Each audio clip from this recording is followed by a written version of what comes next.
Yo, what's up guys, it's your boy Cos from Cosmico Art, and in today's video I want to show you guys my process of coming up with a logo. Do keep in mind that the logos I like working with are minimalistic, monochrome, and could sometimes be a bit futuristic.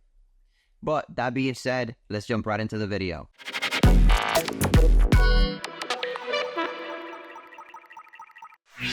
Alright, so the first thing I like to do, it's literally open up a sketchbook and start writing down the initials or the brand name. Of course, that'll be given to you by the brand itself, and also they'll hopefully give you a path to follow, a direction to follow.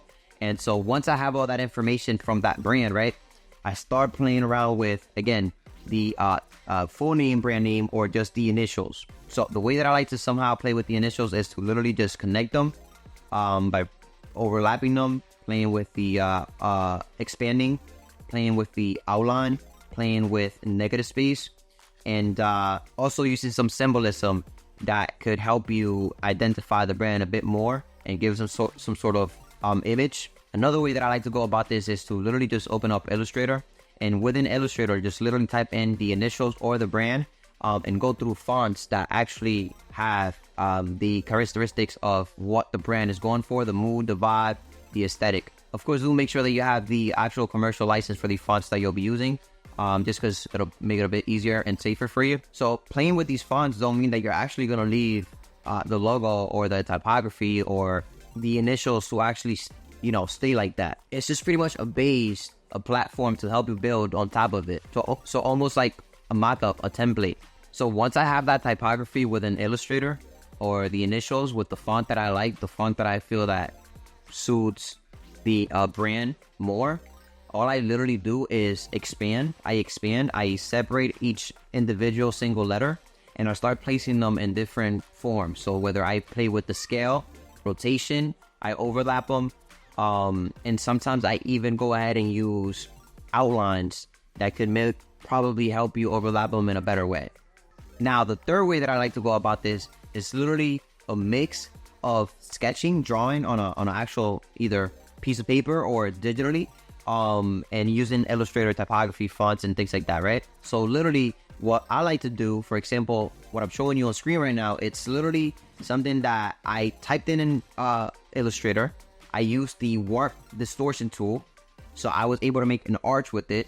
And then I took that, and since I don't really have a digital tablet, I took that into my sketchbook, I traced it, and then I was able to make these K9, I believe that's how you pronounce them, like the vampire teeth, right?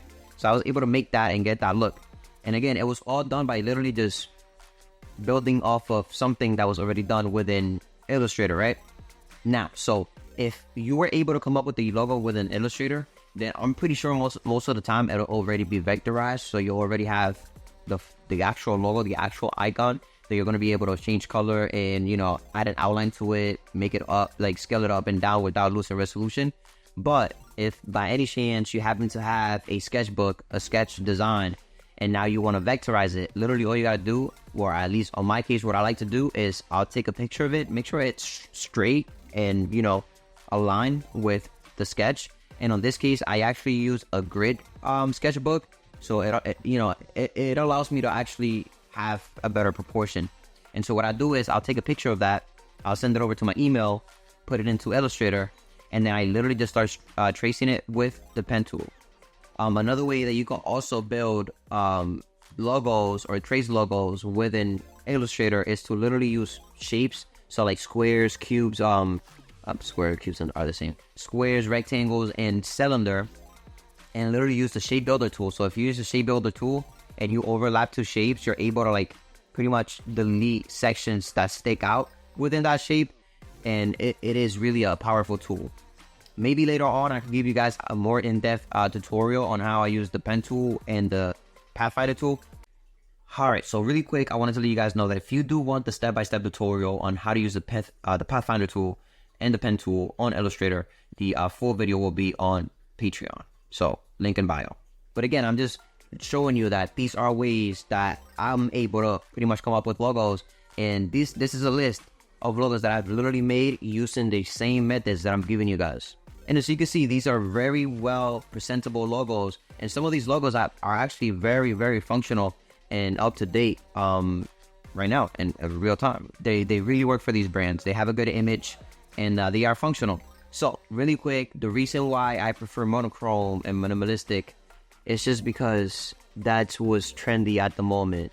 I mean, as you can see, pretty much all great companies are moving their branding, their logo, their image into a more very simplistic, monochromic type of look when it comes to the logos. So take, for example, Kia. So the car company, Kia. They literally took their logo from being this oval, very like old school type of look into a very modern, minimalistic, and again, monochrome logo. So it's literally just one color, and it could be used across different platforms, different mediums, while still keeping that nice essence of simplistic, minimalistic, futuristic.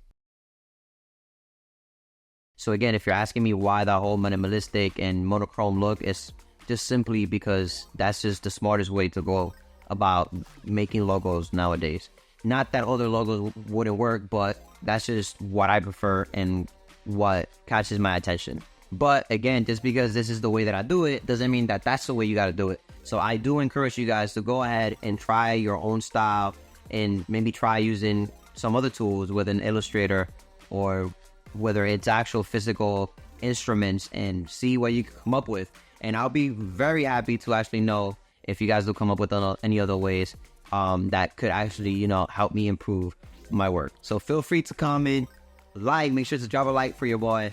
Again, comment what you want to see next, and subscribe for more. Until the next one.